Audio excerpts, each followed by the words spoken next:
Good morning, everyone, and welcome to Pacific Unitarian Church. My name is Tracy Blender, your worship associate today, and I do feel blessed to be of service to this congregation in any way I can. I'm so glad we've come together today on this brand new morning as we gather together in peace. And that song sure did. That song, the sound, the keys, your voices, really made me feel a lot more peaceful today.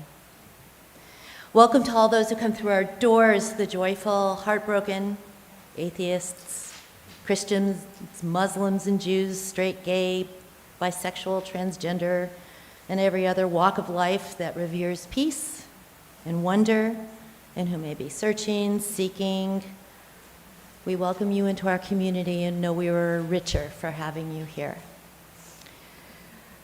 We gather together as well with you to walk on our journeys and hope to walk with you on yours and hope that you will decide to walk with us on ours. I'd like to welcome any guests we have today. Thank you for taking a chance and the time to come through our doors and to join us for worship.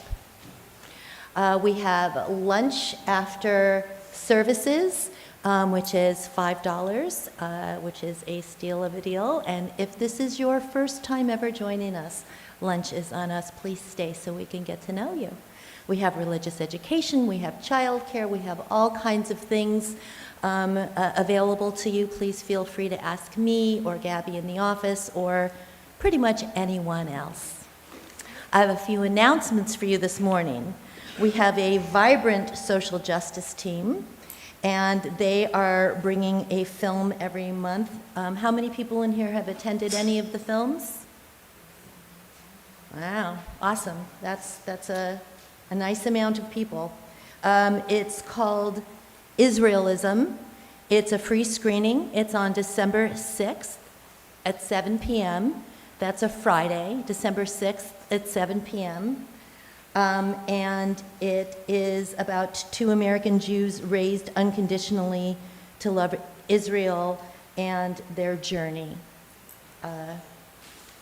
We also have another announcement, which is Communities Child, Women's, and Children's Shelter needs our help for the holidays. So please donate. Gift cards to Target, Marshalls, Ross, grocery stores. Those cards will be put in bags for the donation. So I think they want to get those together probably by mid-December. And Pacific Sage Preschool has their annual lantern walk. It's lovely. This takes place on Thursday, November 21st. I'm throwing a lot of dates at you. All of this is in your newsletter. If you don't get your newsletter via email, you can go into the office and get a copy. Gabby can print you a copy, or you could take out your cell phone and put it in your digital calendar. Thursday, November 21st, 6 to 7:30 p.m., the kids in the preschool and their families create lanterns and light them. And they invite anyone in the congregation, anyone not in the congregation, any children, to follow them along this walk. They have some songs to sing. You can make a lantern of your own. You could bring a flashlight. You could use your phone. And they walk down the pathway here. And it's a lovely, lovely ceremony. If you've never attended, dress warmly and bring something to light up. And that is it for our announcements right now. We're going to light our chalice.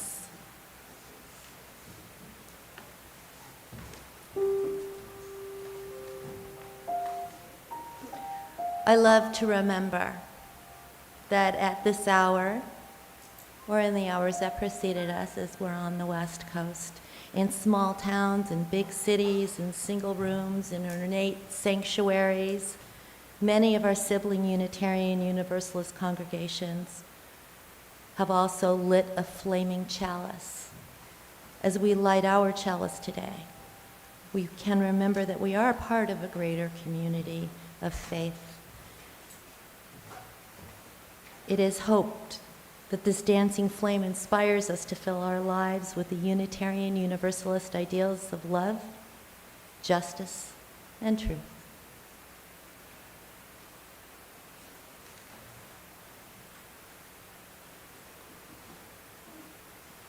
I am excited to introduce our guest speaker for today. She has been with us before, and her words were important to hear, and I'm looking forward to what words she brings us today. Her name is Rayna.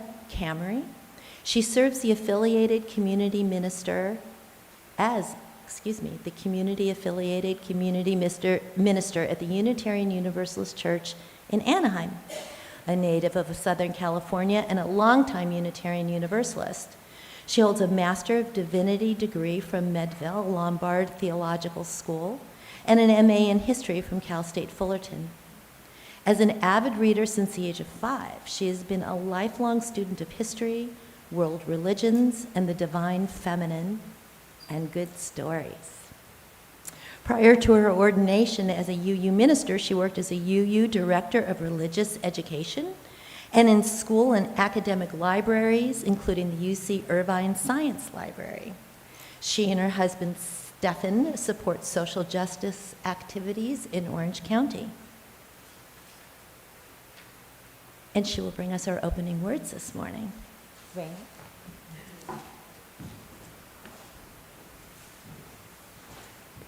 Thank you, Tracy. It's just a joy to be back with you all.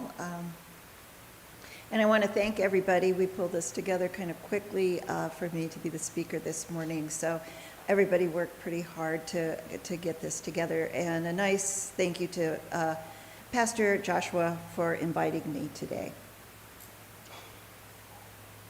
And thank you for that beautiful music.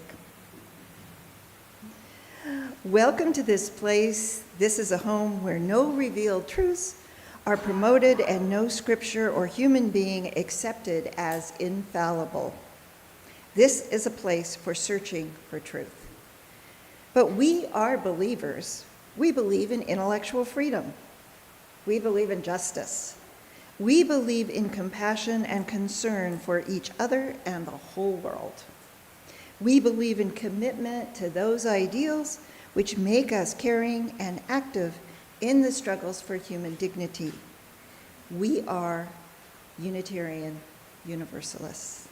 And those are the words of Reverend Dr. John M. Higgins, who became a minister after a very successful academic career, and a little later in life, which I can relate to. So there you go. And now for our opening hymn, number 287, Faith of the Larger Liberty.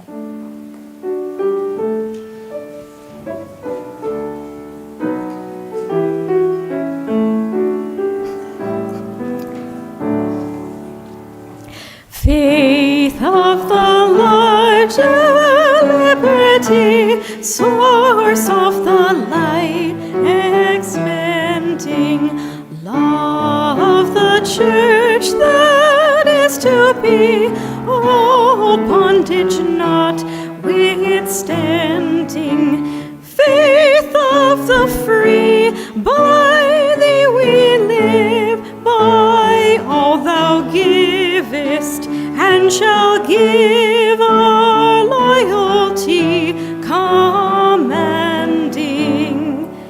Heroes of faith in every age, foreseeing self-denying, wrought in increasing heritage, monarch and creed defying, faith of the free, in thy dear name, the costly heritage we claim, their living and their dying.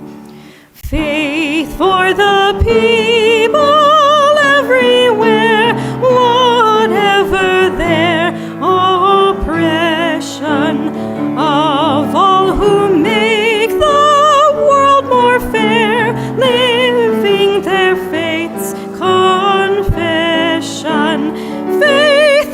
the free, whate'er our plight, thy law, thy liberty, thy light shall be our blessed possession.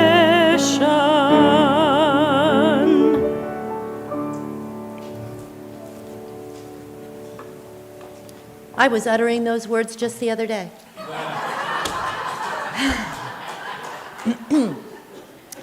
And I would like to bring up Haven Perez for our Moment for All Ages.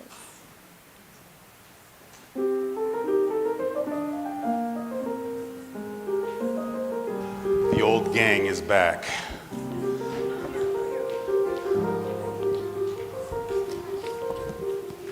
All right. This is And Tango Makes Three by Justin Richardson, Peter Parnell, and Henry Cole. All right. In the middle of New York City, there was a great park called Central Park. Wait up, getting my glasses.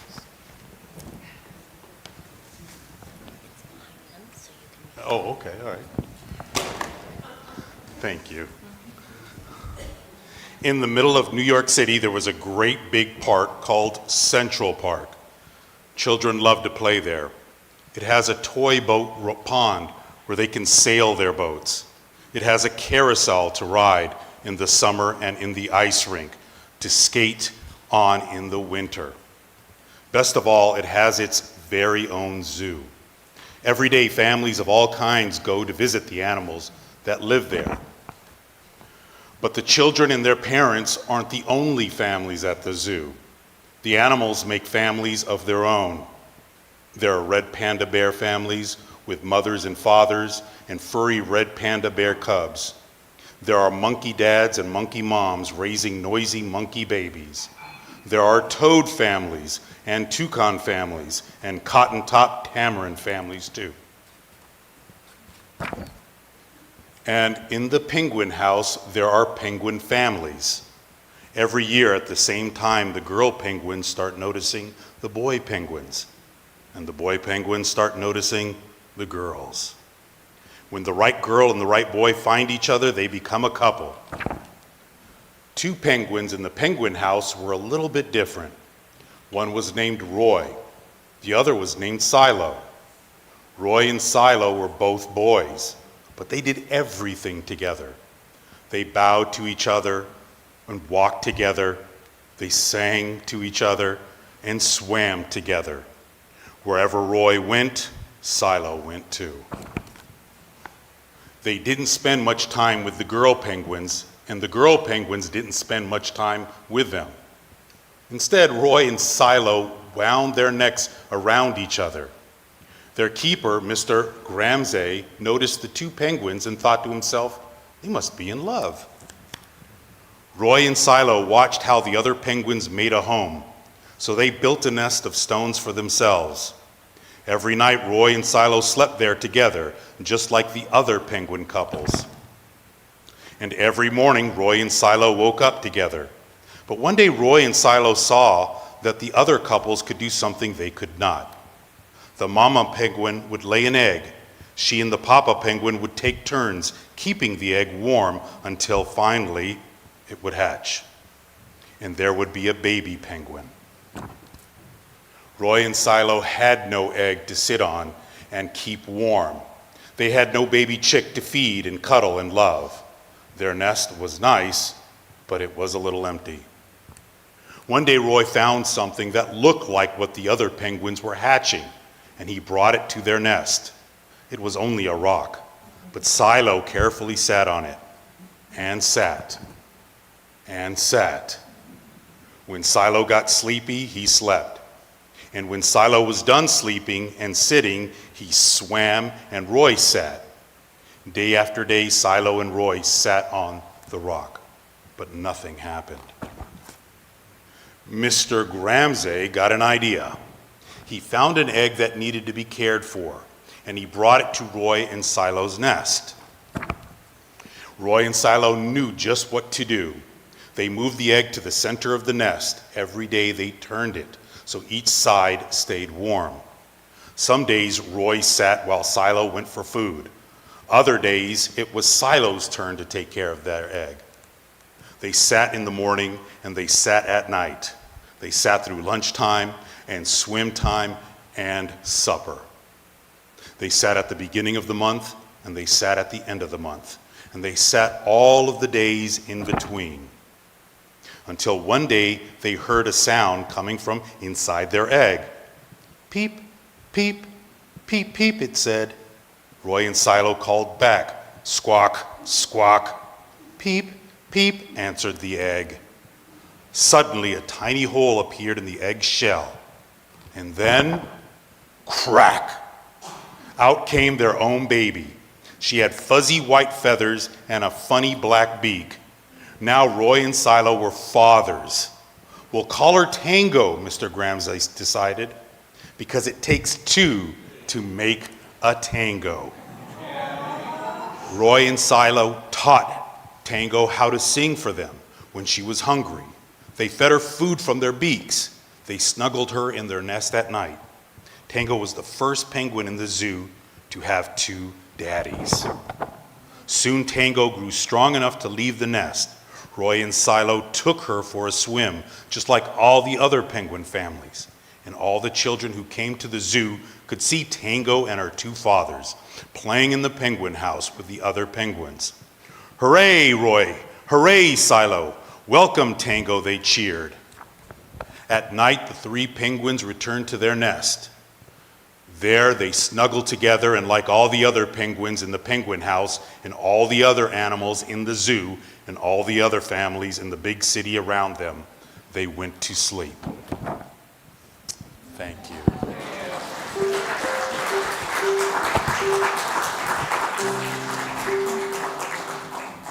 You join me in singing the kids out?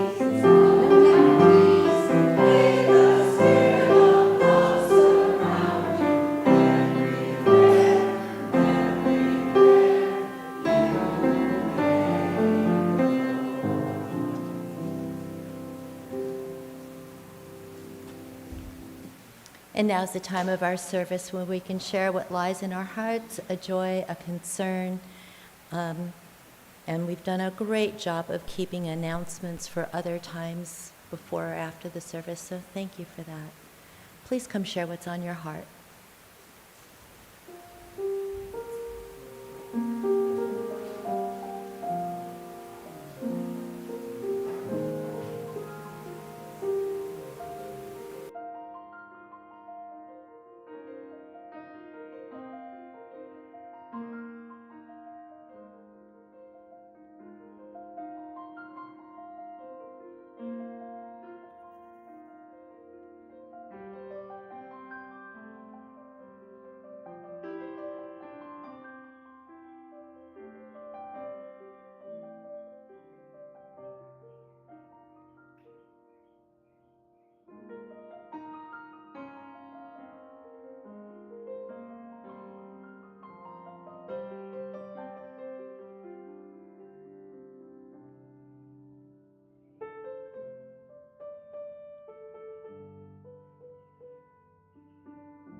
Let us move into the spirit of meditation, reflection, and prayer.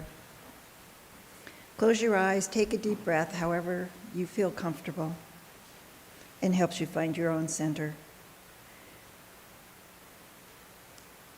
We hold the joys and sorrows of all today. We remember the role that books have played in informing us, in helping us heal from the challenges of life. Writer James Baldwin reminds us with these words: "You think your pain and your heartbreak are unprecedented in the history of the world, but then you read. It was books that taught me that the things that tormented me most were the very things that connected me with all the people who were alive, who had ever been alive." May we all find peace and happiness, sometimes while we wait for that unknown gifts of our sorrows, those silver linings.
Our reading today is from author Ray Bradbury. It's called Investing Dimes. I didn't know it, but I was literally writing a dime novel.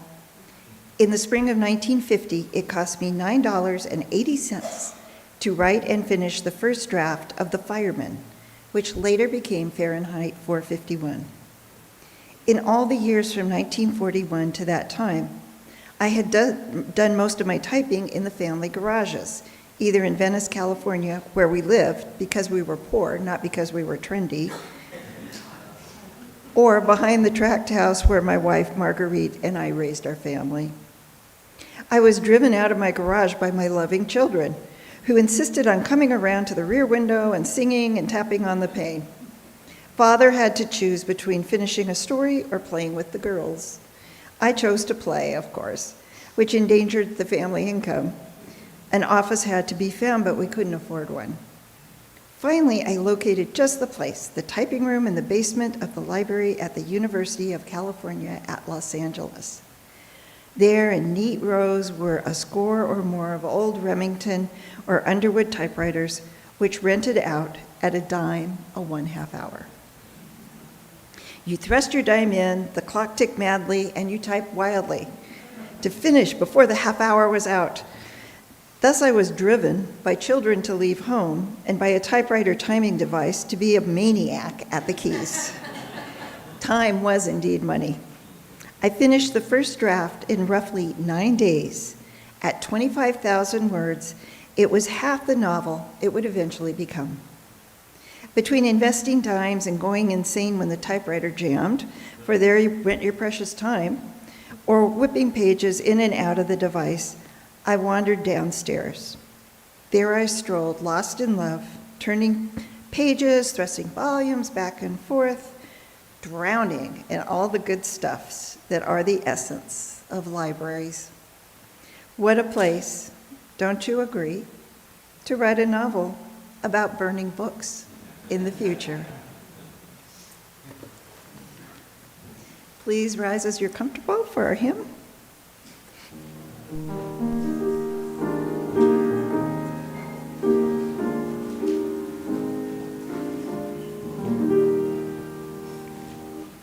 We would be one, as now we join in singing a hymn of love to pledge pledge ourselves anew to that high cause of greater understanding of who we are and what in us is true. We would be one in living for each other to show to all a new community. We would be one in building for tomorrow a nobler world than we have known today.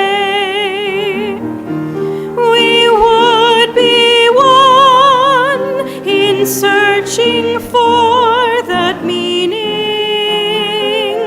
which binds our hearts and points us on our way. As one we pledge ourselves to greater service with love and justice, strive to make us free.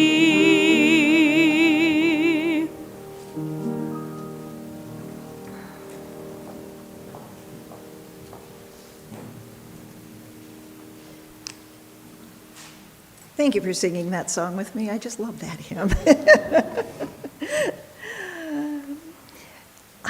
And you have such beautiful voices and an incredible music department. It was like, oh, this is wonderful. When I served as a Unitarian Universalist Director of Religious Education, we found our youth were often at a loss on how to describe Unitarian Universalism to their friends. Our shorthand for them, which I still love and some of you may know, is that we are the church of the open mind, the loving hearts, and the helping hands. Adult UUs have told me that this shorthand helps them understand our tradition better. And in troubled times, it can be good to go back to basics. I invite you to lean into this resilient, courageous community, this space of Unitarian Universalism, today in a post-election world where we will continue to value our open minds, our loving hearts, and to offer our helping hands. By gathering today, we reaffirm our commitment to our faith tradition and each other. If today is your first visit, we welcome you. If your heart is troubled, we welcome you. A UU friend suggested that we will need to dig more deeply into courage and bravery during these political times. Reflecting on what courage means, I read authors Brene Brown, Bell Hooks, and others in order to explore the word courage a little bit. The root of the word courage is cor and cœur in French, the Latin word for heart. In one of the earliest forms, the word courage had a very different definition, and these are the words of Brene Brown. She says, it means to speak one's mind by telling one's heart. To speak one's mind by telling one's heart. Many UUs have engaged in the election cycle courageously with our hearts and our actions. Many of us now feel stunned and feel that our hearts are broken.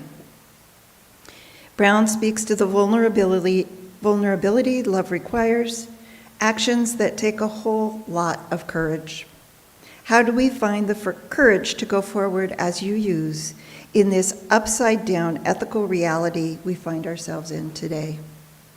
We are challenged to live fully into our central tenet and focus, which is love. One of my favorite writers, Barbara Kingsolver, also speaks to love and courage. In pep talk style, she says, they want you to feel powerless and to surrender and to let them trample everything, and you are not going to let them. You are not giving up, and neither am I. The fact that we cannot save everything does not mean we cannot save anything. And everything we can save is worth saving. You may need to grieve or scream or take time off, but you have a role no matter what, and right now good friends and good principles are worth gathering in. She continues, remember what you love. Remember what loves you. Remember in this tide of hate what love is. The pain you feel is because of what you love. One way political repression manifests itself is through the suppression of information. I grew up in a house full of books. My parents went to college after they were discharged from the Army in the 1940s. My older siblings were headed for college, so books and magazines were abundant. They were all over. We had everything from Unitarian Louisa May Alcott's Little Women to the edgy magazine Avant-Garde. I bought Ray Bradbury's Fahrenheit 451 and Martian Chronicles in high school, along with the works of writers Asimov, Heinlein, H.P. Lovecraft, and fantasy works like The Lord of the Rings. While my trigonometry grades weren't real great, I was reading constantly, sharing books and ideas with friends. Unknown to me, there was this cute guy in Minnesota reading the same books, who I would meet in a few years and marry, while I was working at a local library. In my world, real men read books. From reading, I learned about relationships, far-off places, ancient cultures, and yes, in some books, about sex. While other parents might have believed the road to juvenile delinquency began by reading Mad Magazine, my parents were very tolerant. Growing up in Orange County, I found my library vocation at the age of 19. I kicked around at part-time jobs as a high school student, denied the talents of a food server, and I admire those who can keep up in fast-paced restaurants, believe me. My longer stint as a hippie student selling posters at the swap meet was a little more successful, but when I started working part-time at the Anaheim Public Library, I knew I was home. Nearly all my jobs since that time have been in libraries. For 2 summers, at a bookstore. Books and libraries are built into my own and my extended family's DNA. My family and I have enjoyed the Huntington Beach libraries for over 50 years. There's so much happening around our libraries right now, and there's a great deal of information to help give us perspective. I did bring a short bibliography out for afterward. This is a really nerdy thing, but I've got it. If I will be mentioning several books, and I'm happy to give it to you after this service. With all this information to help give us a perspective, there was a lot I can't say in 20 minutes, 18, 20 minutes, so. This service, Burning Bright, is named for the final and 3rd chapter of Ray Bradbury's iconic book, Fahrenheit 451. The 60th anniversary edition includes resources and reviews and current essays.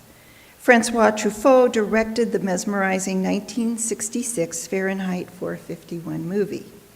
Set in the future, firemen in this story do not put out fires, they find books and burn them. Books are the enemy, placing unhappy ideas into people's minds.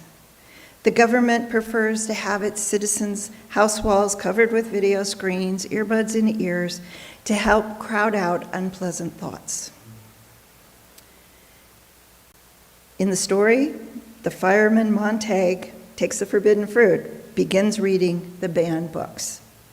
There's a constant undercurrent of unease in this future world. Montag's wife exhibits severe depression under the forced cheerfulness she and her friends display. In this dystopian world, personal sadness and grief and ongoing wars are never acknowledged or spoken about openly. Books are outlawed and burned, a simple answer to the complexities of life. This book eerily foreshadows the simple answer solutions that drove the last election. There are criticisms of Fahrenheit 451. After rereading it, and watching the movie. It's hard doing all this research, I get to do all this. I still appreciate its powerful message. It offers disturbing possibilities for 2025. Public and school libraries create the perfect catalyst for today's culture clash. Huntington Beach continues to be in the news, and that's the city where I live, and have lived for, again, like about 50 years now. The city's LGBTQAI plus flag did not fly in June. The city has just voted in a 100% conservative city council. There has been a growing national trend after George Floyd's death in 2020, with some parents and community members challenging libraries and insisting on the removal of books that they deem inappropriate, mostly for children. And the book we heard, And Tango Makes Three, is one of the most challenged and removed books in the kids' libraries.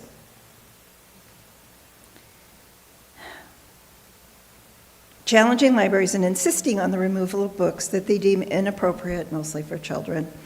We know that most children either have phones or a friend and can access any type of information on the internet. I've tried to better understand the mindset of folks who spend a great deal of their time, energy, and huge, and I mean huge amounts of money, to restrict our information, other children's information. I want to look into the mind of the fireman in the story of Fahrenheit 451.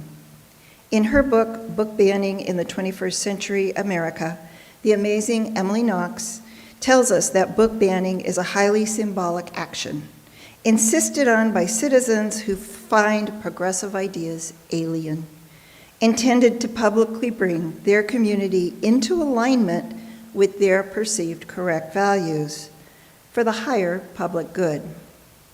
I don't want to oversimplify Knox, so please read her books yourself. As I move about my daily life in Huntington Beach, I find myself running into these good citizens regularly. The City Council in Huntington Beach has voted to have any book deemed inappropriate or pornographic in the children's section move to an upstairs adult area. Currently, trained librarians select books using the American Library Association or ALA guidelines, choose our books. Chillingly, an appointed citizens committee with no formal training will now have the final say on which children's books are considered inappropriate, then removed, moved to the adult section, or simply not purchased for the library. Any library that I have worked in, whether elementary school, high school, academic, or public, has abided by the ALA Code of Ethics for Freedom and Information. Recently in Louisiana, a proposed bill stated anyone who used public funds to attend an ALA conference could be fined up to $1,000 or imprisoned with or without hard labor, or both. Hard labor for ALA participation. Thankfully, that bill was involuntarily deferred in committee or tabled. In Florida, a new law does not allow parents to challenge a decision to remove a book, with thousands of books being removed from school libraries.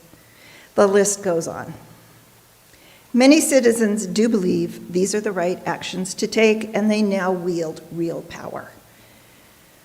Many believe they are making an important moral stand when they remove books by Judy Blume, Percy Jackson books, and Not All Boys Are Blue from library shelves. Most progressives don't think the moral universe will collapse if a kid reads Everyone Poops. In his book, The Righteous Mind, Why Good People Are Divided by Politics and Religion, Jonathan Haidt talks about the moral divide that separates progressives and conservatives. Progressives usually put a much higher value on caring, compassion, fairness, and liberty. Those who are more conservative favor loyalty, authority, and sanctity. It's no coincidence that many of the books being banned are written by LGBTQIA+ and Black, Indigenous, and people of color, or BIPOC folks. Those who favor restricting book access are likely to be people who want to return to an America that never was, with loyalty and respect for authority, and don't see a need for diverse voices. Some authors are doubling down and writing and publishing more books, even if they might not be purchased by publicly funded libraries. And we can support independent bookstores. Looking further back in history, Dirk Roman's Christianity, Book Burning, and Censorship in Late Antiquity is a helpful guide to understanding religion-based book opposition.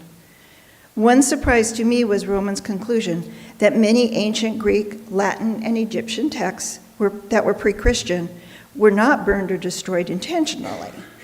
In an unfriendly environment, they were simply overlooked, not copied during that major transition from papyrus rolls to our familiar book format in the years 300 to 500. So, if you're trying to go back and forth in a papyrus scroll for information, that's pretty hard. You're rolling the whole thing, right? So then around 300 to 500, we started in the West to create books with pages that you could move around more easily in the book. Many of the early Christians were worried that written incantations and magic could be activated simply by reading words out loud. And with other worries, this did lead to intentional book burnings. Unfortunately, that belief in the purification and elimination of evil and Satan by fire extended to burning people during the Middle Ages and early modern time periods. Between the years 300 to 500, most pre-Western Christian texts were intentionally or accidentally destroyed. Those were the pre-Christian texts. Luckily for us, someone was paying attention during the destruction of ancient texts. A few things were hidden, like the Nag Hammadi library. Hidden in a cave, these books that date from the 3rd and 4th centuries are a mix of early Christian, Gnostic, and other religious texts. I did my master's thesis on this, so I have to put in a plug here. The library has changed, the Nag Hammadi library has changed our views of early Christianity. It reveals a diverse and rich spiritual world prior to the early councils that limited information and ideas about Jesus. This rigid perception of Jesus eliminated both diverse European voices and indigenous religions around the world. Today, we are still dealing with that legacy, a combination of military exploitation and religious zealotry. I can continue on for days with information and examples of suppression, but we simply don't have time. I do ask you to remember what books and libraries meant to you. I ask each of you if the U.S. public library system is worth saving. If your answer is yes, can I hear a yes? Yeah, thank you, yay. Then please look for ways to get involved to support books, diverse writers, and our libraries. There are many next steps with different levels of time commitments. One advocate says to simply be informed and vote. We know, we're all pretty much user voters. In mid-year elections, stealth bills are passed. The article Wanted Banned Books in the recent UU World magazine asks us to be loud. Boy, this is a group that'll be out there, I think, in this work. As UUs, I suggest we weave this awareness into our actions into our current social justice work, because we tend to do a lot. A lot of us are out there changing the world. There are usually intersections. As a director of religious education, I spent 3 days on the street with UU youth in the Faithful Fools program in San Francisco. On the street, we acted as people with no resources. The first day, I had to cheat and buy beverages to use a restroom. The second day, I figured out that most folks experiencing houselessness went to the large public library to use the restroom and wash in the sink. How many youth use the public library as a safe place to study? While these are not good long-term solutions to underlying social problems, the library provides not only information, but sanctuary to all types of people of all ages. During my brief time as an elementary school librarian, several kids believed that they were in danger on the playground, and it was a scary neighborhood. They were. We huddled together during practice lockdowns. I had my workers that came in at lunch again because they were really nervous to be out with the other kids. I interacted with each of the 1,000 kids just me, registered at the school each week during classroom library time. From the director of the ALA's Office for Intellectual Freedom, this is a dangerous time for readers and public servants who provide access to reading materials. Readers, particularly students, are losing access to critical information, and librarians and teachers are under attack for doing their jobs. For more on the attack on school librarians, please read That Librarian by Amanda Jones. Threats, this is a middle school librarian, threats, harassment, and targeting are now a horrific reality. With any social justice action, there is always more than one person can do. For me, the option to do nothing is not an option. My husband and I support grassroots library efforts. We've gone to read-ins, attended city council meetings, joined beachside marches. As a positive silver lining, we've met incredible activists. Holding our officials accountable takes effort. My ask is to please put this issue on your radar and help where you can. Petition organizer Kathy Ryder sent these words to share. An untrained review committee in Huntington Beach could take away the access to required academic reading for middle and high school students. The criteria to purchase books and materials is based on undefined and unclear community standards. Committee members are not required to have any training or expertise in reviewing books. She closes with, parents should decide what their own children should read, not what other children should read. So, if we do get discouraged in this struggle, Ray Bradbury reminds us in Fahrenheit 451, books were only one receptacle where we stored a lot of things we were afraid we might forget. There's nothing magical in them at all. The magic is only in what the books say, how they stitch together the patches of the universe into one garment for us. And I always get a little emotional when I read that. So, yeah. May we all go shining, adjusting and recalibrating ourselves in our communities with the courage of open minds, the peace of loving hearts, and the support of our shared helping hands. Amen, shalom, salam, ashe, namaste, and blessed be.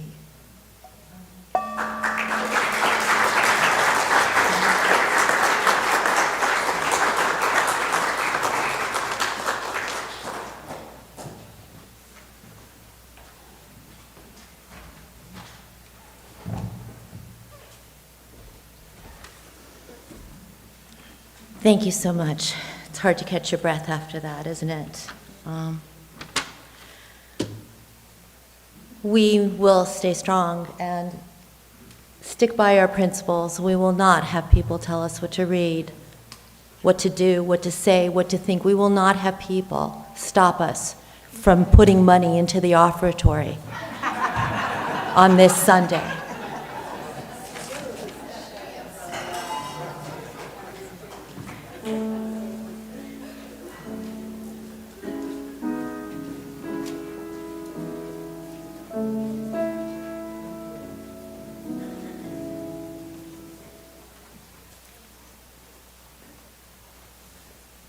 This month is Indigenous Month, and we're going to be doing a song called The Seven Grandfathers Teaching.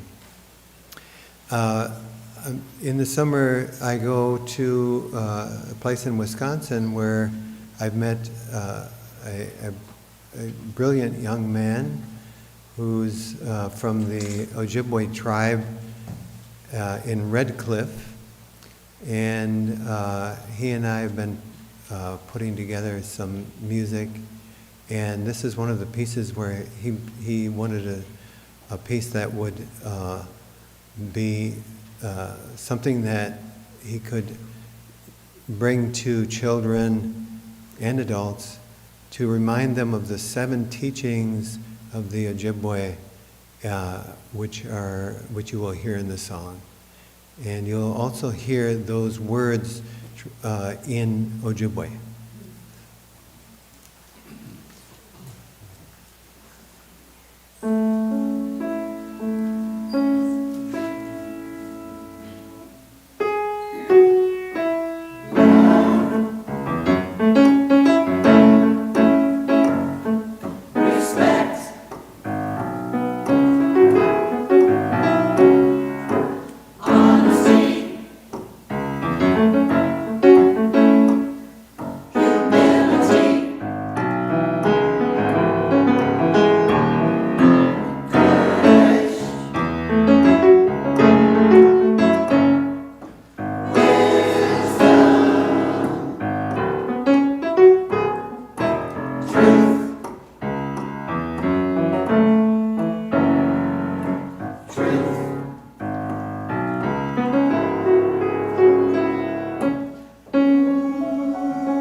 The If you last would- words that we sung were thank you and thanks a lot.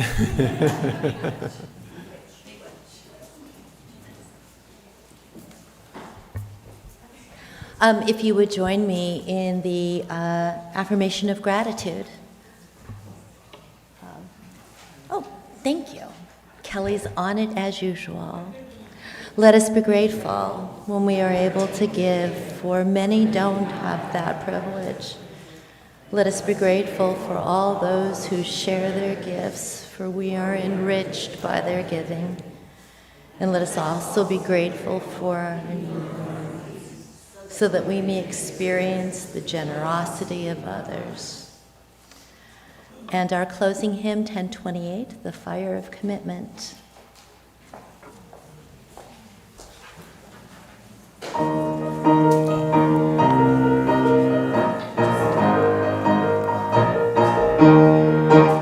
From the light of days remembered burns a beacon bright and clear, guiding hands and heart and spirits into faith set free from fear. When the fire of commitment sets our mind and soul ablaze. When our hunger and our passion meet to call us on our way. When we live with deep assurance of the flame that burns within, then our promise finds fulfillment and our future can begin.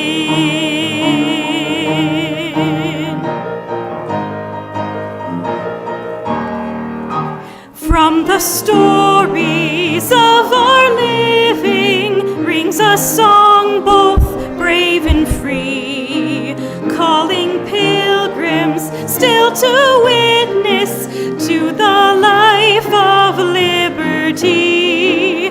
When the fire of commitment sets our mind and soul ablaze, when our hunger and our passion meet to call us on our way, when we live with deep assurance of the flame that burns within, then our promise finds fulfillment and our future can begin.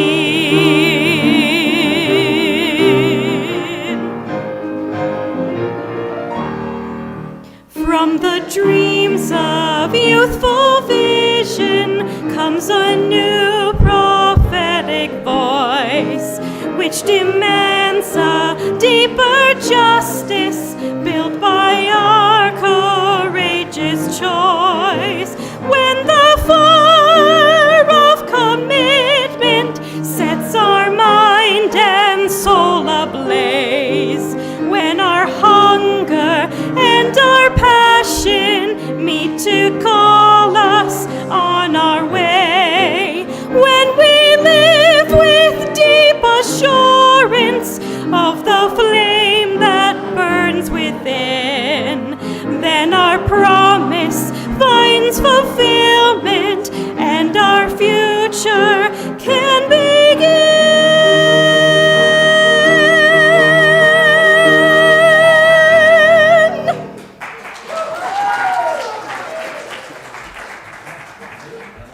Please rise in body or spirit as we join in our closing words. This church is dedicated to the proposition that behind all our differences, beneath all our diversity, there is a unity that makes us one and binds us forever together in spite of time and death and the space between the stars. We pause in silent witness to that unity.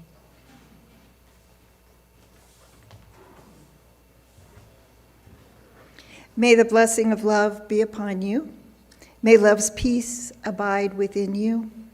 May love's presence illuminate your hearts now and forever. So be it. Amen, shalom, salam, namaste, and blessed be. You can't say that too many times, right? And now our service truly begins. Please remain for our postlude.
Is it good?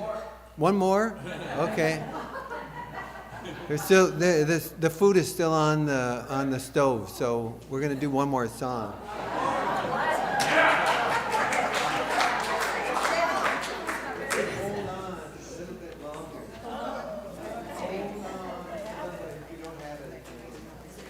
You can help us with this one. It's called Hold On Just a Little Bit Longer.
Walk on, walk